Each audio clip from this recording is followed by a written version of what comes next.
नमस्कार। नए साल की ढेर सारी शुभकामनाओं के साथ स्वागत है आपका ज्ञान विज्ञान के इस नए एपिसोड में। मैं हूं आपके साथ ऐश्वर्या। आज के अंक में हम चर्चा करेंगे तिरुपति में आयोजित हुए भारतीय विज्ञान कांग्रेस और इससे जुड़ी तमाम गतिविधियों के बारे में। इसके अलावा चर्चा करेंगे साल 2017 में विज्ञान की चुनौतियों की। लेकिन सबसे पहले आइए नजर डालते हैं इस हफ्ते की सुर्खियों पर।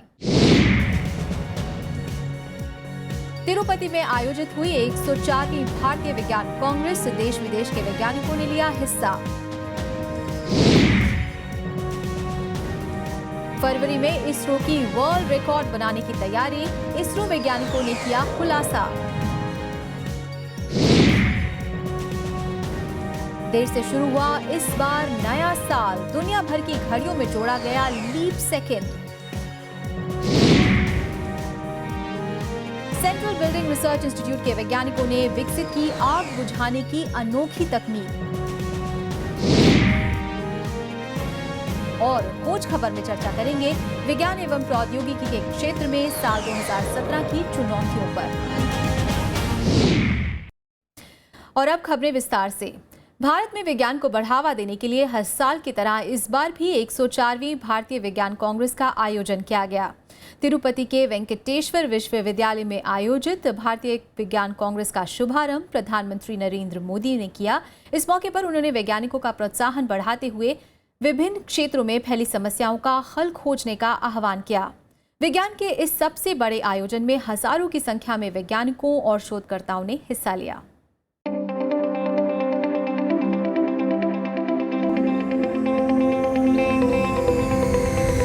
पिछले कुछ सालों में भारत ने विज्ञान और तकनीकी के क्षेत्र में तेजी से विकास किया है। अब तक की विज्ञान की उपलब्धियों और नए साल में नई योजनाओं की रूपरेखा तैयार करने के लिए तिरुपति के श्री वेंकटेश्वर विश्वविद्यालय में 3 से 7 जनवरी 2017 तक इंडियन साइंस कांग्रेस के 104वें सम्मेलन का आयोजन किया गया। सम्मेलन का थीम था राष्ट्रीय विकास में विज्ञान और तकनीकी, जिसका उद्घाटन 3 जनवरी को माननीय प्रधानमंत्री श्री नरेंद्र मोदी ने किया। सम्मेलन के अंतिम दिन विभिन्न मुद्दों पर कई सत्रों का आयोजन किया गया, जिसमें देश भर से करीब 18,000 वैज्ञानिकों और शोधकर्ताओं के अलावा दुनिया के अलग अलग हिस्सों से आए नोबेल पुरस्कार विजेताओं ने हिस्सा लिया।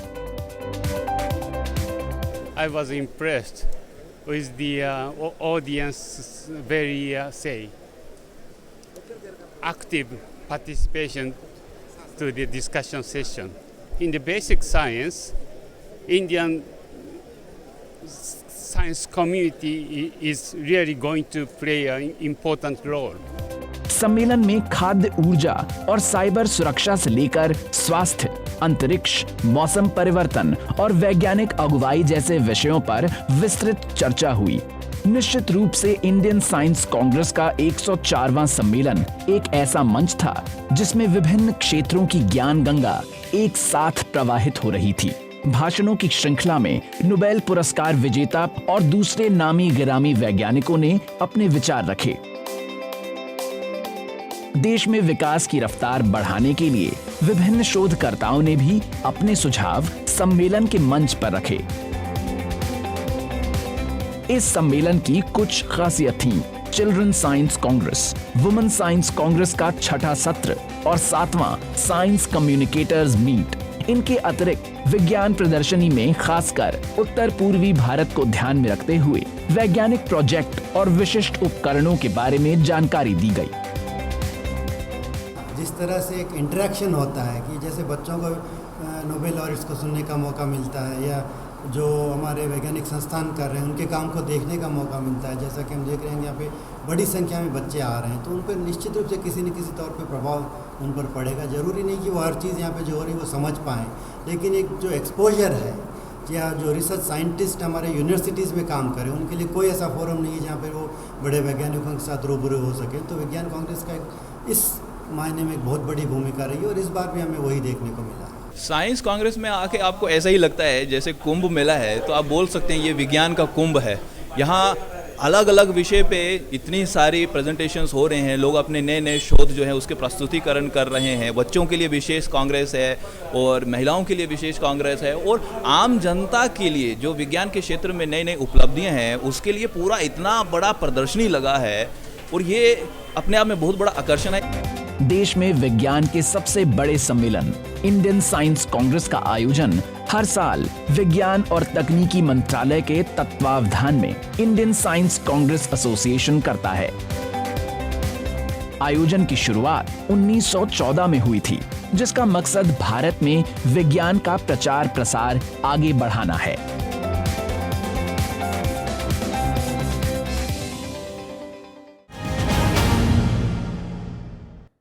भारतीय विज्ञान कांग्रेस में दुनिया भर के वैज्ञानिक पहुंचे हुए हैं। इसी दौरान आयोजित प्लेनरी सेशन में इसरो के वैज्ञानिकों ने फरवरी में होने वाली लॉन्चिंग की जानकारी दी। वैज्ञानिकों ने बताया कि अगले महीने इसरो 103 उपग्रह एक साथ लॉन्च कर रिकॉर्ड बनाएगा। ऐसा अब तक किसी देश ने नहीं किया है। पेश है ये रिपोर्ट।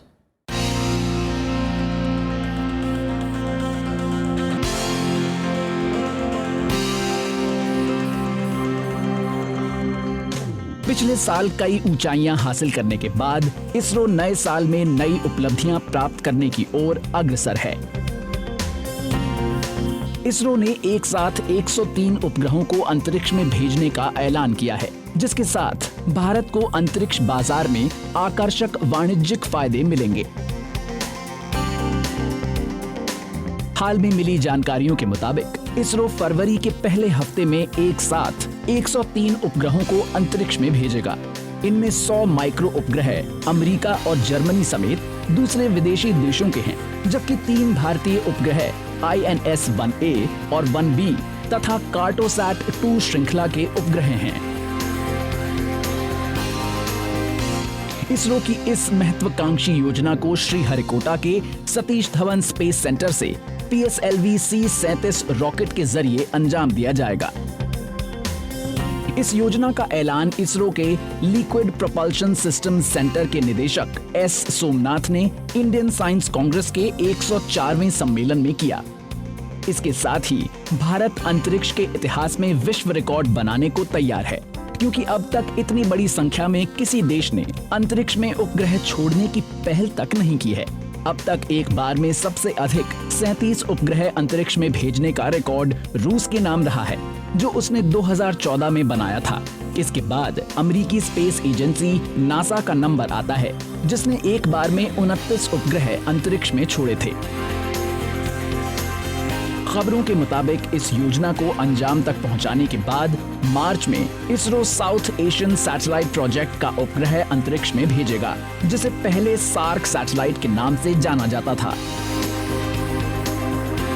खबरों के मुताबिक मंगल मिशन के 1 साल पूरा होने के बाद अब इसरो बृहस्पति और शुक्र ग्रहों पर भी उपग्रह भेजने की योजना बना रहा है और इसकी संभावनाओं पर अध्ययन किया जा रहा है। 2016 को भारतीय अंतरिक्ष विज्ञान और इसरो के लिए सुनहरा साल बताया गया है, लेकिन भावी योजनाओं से उम्मीद है कि नया साल इसरो की उपलब्धियों में और भी नए रंग घोलेगा।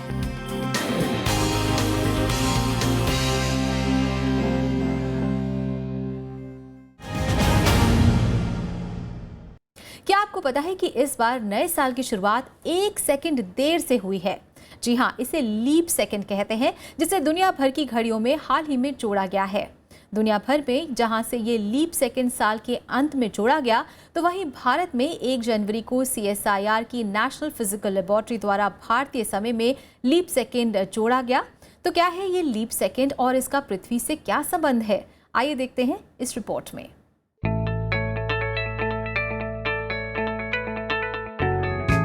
धरती की रफ्तार से तालमेल बिठाए रखने के लिए दिल्ली स्थित CSIR नेशनल फिजिकल लेबोरेटरी में भारत की आणविक घड़ी को पल भर के लिए रुकना पड़ा। नए साल की शुरुआत से ठीक पहले यानी रात 11:59 पर लीप सेकंड जोड़ने के लिए आणविक घड़ी 1 सेकंड के लिए रुक गई। धरती के घूर्णन से तालमेल बिठाने के लिए रविवार की सुबह 5:29 पर लीप सेकंड जोड़ा गया। एक अतिरिक्त सेकंड का जुड़ाव एक दिलचस्प वैज्ञानिक अवधारणा है। दरअसल अपने अक्ष पर धरती का घूर्णन एक समान नहीं है। विभिन्न कारणों से कभी इसकी गति तेज हो जाती है तो कभी धीमी। इन कारणों में भूकंप और समुद्री लहरों पर चंद्रमा का गुरुत्वाकर्षण खिंचाव भी शामिल है। नतीजा ये निकलता है कि औसत सौर समय का आणविक समय या वैश्विक समय के साथ तालमेल लड़खड़ा जाता है।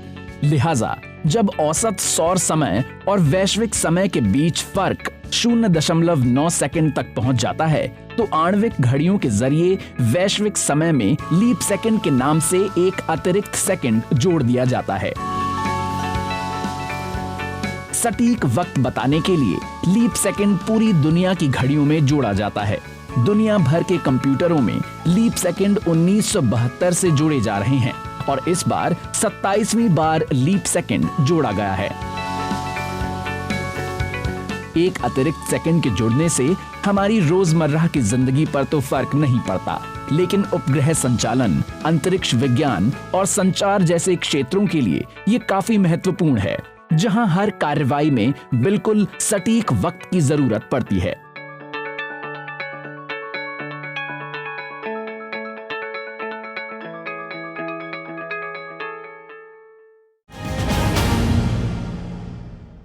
आग बुझाने के अब कई नए तरीके इजाद किए जा चुके हैं, जिनमें पानी, ऑक्सीजन या फिर केमिकल्स के द्वारा आग बुझाई जाती है। लेकिन अक्सर ऐसे देखा गया है कि आग लगने पर कभी-कभी इन तरीकों का उल्टा असर हो जाता है या फिर ये इतने कारगर नहीं होते। ऐसे में CSIR की केंद्रीय भवन अनुसंधान संस्थान रुड़की ने आग बुझाने की एक नई तकनीक विकसित की है, जिसे आसानी से घरों में रखा जा सकता है और कहीं भी इस्तेमाल भी किया जा सकता है।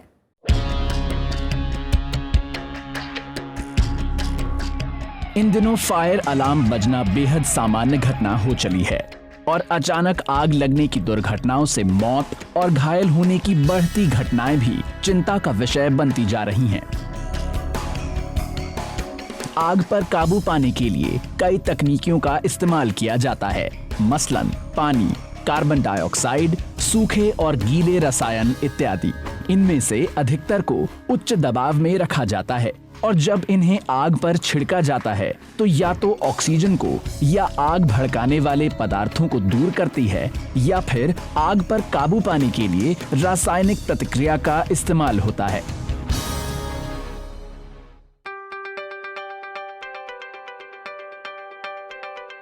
आग पर काबू पाने के उपायों में नई कड़ी जोड़ते हुए रुड़की के CSIR central building research institute ने आग पर काबू पाने वाला एक नया तरल अग्निशामक विकसित किया है।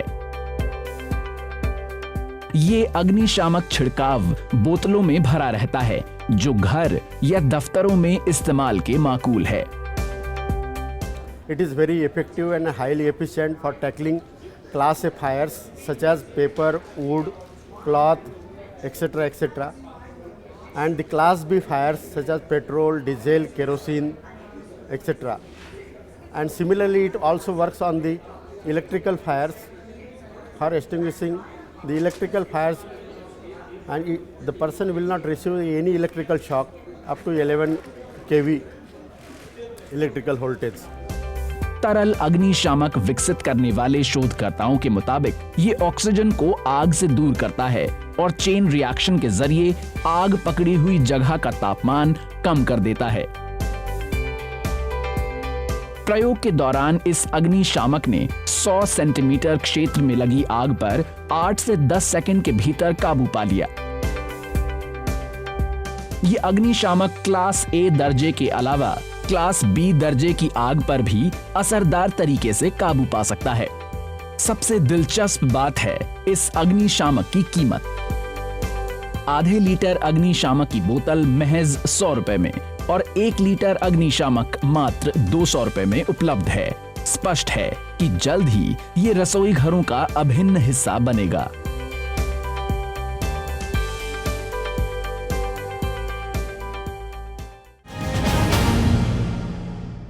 और यहाँ वक्त तो चला एक छोटे से ब्रेक का। चल लौटते हैं वापस विज्ञान की कुछ और दिलचस्प खबरों के साथ। देखते रहिए ज्ञान विज्ञान।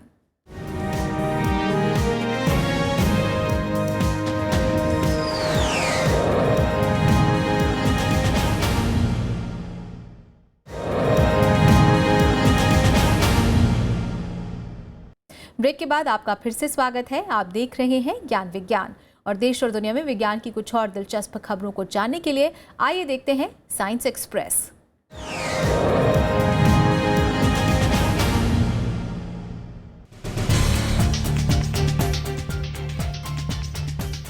ब्लैक होल अंतरिक्ष विज्ञानियों और सामान्य इंसानों के लिए हमेशा से रहस्य का विषय रहा है। अब ब्लैक होल के विषय में अधिक जानकारी हासिल करने के लिए नासा 2020 में $188 मिलियन की लागत से विज्ञान मिशन की तैयारी कर रहा है। इस मिशन का नाम इमेजिंग एक्सरे पोलरिमेट्री एक्सप्लोरर है, जिसमें कॉस्मिक एक्सरे की ध्रुवीकरण की तस्वीर लेने वाले कैमरों से लैस 3 अंतरिक्ष टेलीस्कोप होंगे। कॉस्मिक एक्सरे ब्लैक होल के आसपास गैसों के गर्म होने से पैदा होते हैं। इस अध्ययन से नक्षत्रों में विशाल ब्लैक होल से जुड़े कई बुनियादी सवालों के जवाब मिलने की उम्मीद है। नासा के अंतरिक्ष यात्री जेफ विलियम्स ने धरती की प्राकृतिक गतिविधियों के कुछ रोमांचक वीडियो भेजे हैं। इंटरनेशनल स्पेस मिशन की अगुवाई कर रहे विलियम्स ने अल्ट्रा हाई डेफिनेशन कैमरों से बादलों के निर्माण और इंटरनेशनल स्पेस सेंटर से 250 मील नीचे धरती पर सूर्यास्त के वीडियो तैयार किए हैं। एक दिलचस्प खोज में पुरातत्ववेत्ताओं ने मध्य पेरू में फ्री इंकन ढांचा खोज निकाला है। जानकारों के मुताबिक ये ढांचा सीढ़ीदार पिरामिड है, जिसे उष्णु कहा जाता है। माना जा रहा है कि इंकन सभ्यता में इसकी अहम भूमिका रही होगी। उष्णु का इस्तेमाल स्थानीय शासक अपने सबसे महत्वपूर्ण समारोहों के दौरान करते थे, जिसमें वो शराब पीते थे और देवताओं को भी पेय चढ़ाते थे। इस खोज से इंकन सभ्यता और उसकी पूर्ववर्ती सभ्यता के बारे में नई जानकारियां मिलने की उम्मीद है। हर साल की सर्दियों की तरह इस साल भी वाराणसी साइबेरियाई चिड़ियों से गुलजार है। इन दिनों गंगा नदी के तटों पर और नावों में सवार होकर प्रवासी पक्षियों को देखने के लिए पक्षी प्रेमियों और सैलानियों का जमघट लगा रहता है। I can see everything, including the bed, and the river, the body, the people, the dance, and they watch the body and the butterfly in the sky. Well, everything is incredible, and I feel very comfortable. इन प्रवासी पक्षियों में large cormorant, bar headed geese, northern pintail, reddish shelduck, golden pheasant इत्यादि शामिल हैं। वाराणसी में इन पक्षियों का आगमन शुरुआती नवंबर से प्रारंभ हो जाता है और ये वसंत के मौसम में वापस लौटने लगती हैं।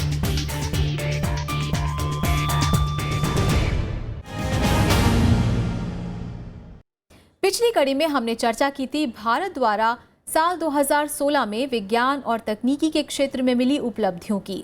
नए साल में प्रवेश करते हुए भी इस साल भी चुनौतियां कम नहीं है। आम जनजीवन से जुड़े कई ऐसे क्षेत्र हैं जिनमें मौजूद समस्याओं का हल सिर्फ विज्ञान द्वारा खोजा जा सकता है। इसके साथ ही विकास की नई ऊंचाइयों को छूने के लिए शोध कार्यों में तेजी लानी होगी। विज्ञान के क्षेत्र में वो कौन कौन सी चुनौतियां हैं जो इस साल हमारे सामने हैं, आइए जानते हैं अपने सेगमेंट खोज खबर में।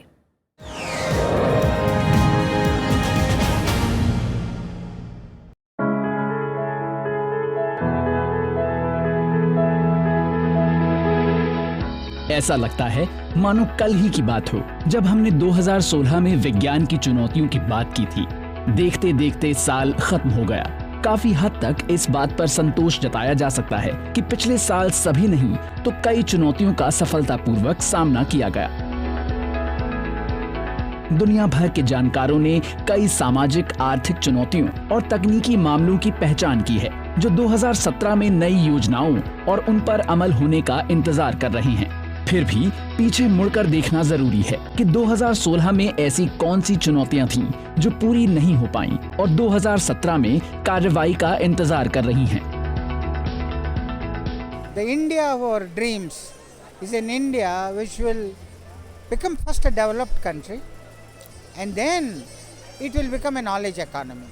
And for that we need an excellent research and innovation ecosystem in which we will have excellence in basic research, excellence in applied research, followed by technology development, followed by R&D led innovation, backed by high quality manufacturing skills. कहना बेजा नहीं होगा कि इस फेहरिस्त में सबसे ऊपर है खाद्य सुरक्षा, ऊर्जा और स्वास्थ्य से जुड़े मुद्दे। 2017 की शुरुआत ग्लोबल वार्मिंग की गंभीर चेतावनी के साथ हुई है, जब 2016 को रिकॉर्ड में अब तक का सबसे गर्म साल बताया गया है। पेरिस मौसम समझौते ने मौसम परिवर्तन की चुनौतियों का सामना करने के लिए कई रास्ते सुझाए हैं। इन उपायों पर अमल नहीं किया गया तो 2017 में मौसम की स्थिति और बुरी होने की भविष्यवाणी की गई है।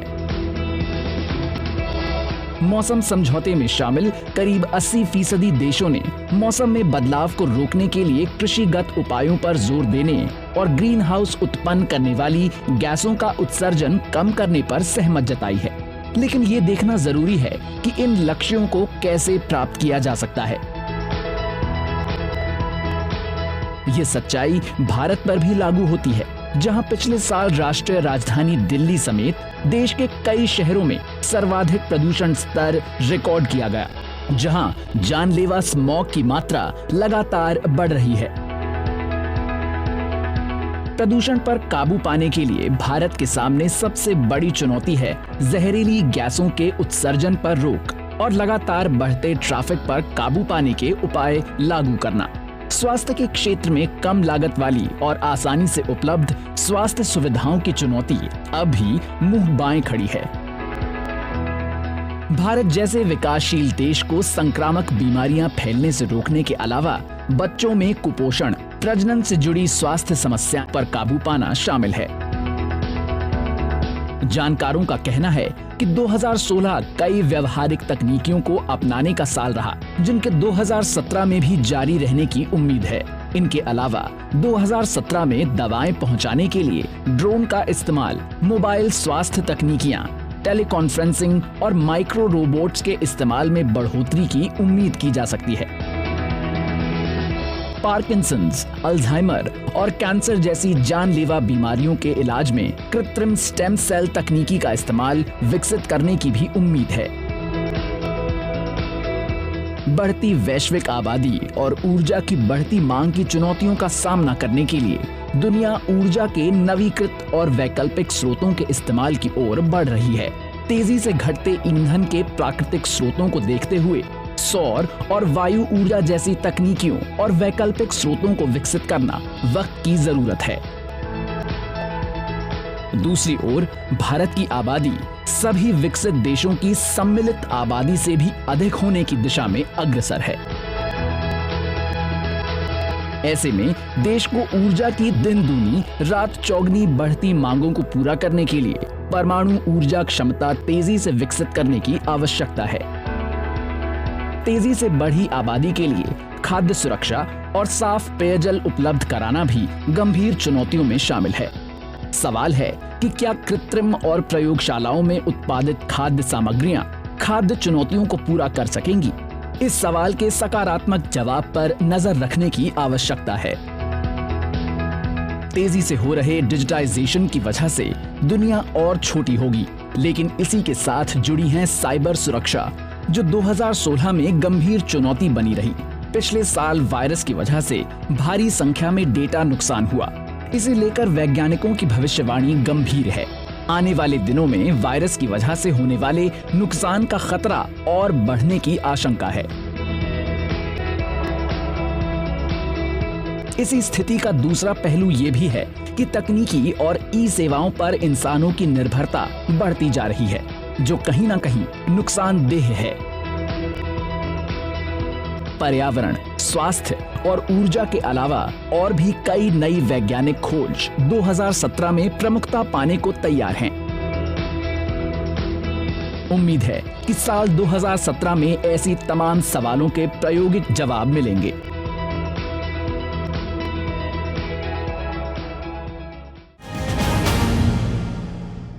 तो ज्ञान विज्ञान के इस एपिसोड में आज बस इतना ही। उम्मीद है आपको हमारा ये एपिसोड जरूर पसंद आया होगा। आप अपने सुझाव और सलाह हमें ईमेल के जरिए भेज सकते हैं। हमारा ईमेल आईडी है news@vigyanprasar.gov.in। आप अपने विचार हमें डाक के जरिए भी भेज सकते हैं। हमारा पता है विज्ञान प्रसार, C24, कुतुब इंस्टीट्यूशनल एरिया, नई दिल्ली 110016। तो आज के लिए बस इतना ही। विज्ञान और तकनीकी की ताज़ा खबरों के साथ अगले हफ्ते एक बार फिर होंगे हाजिर नमस्कार।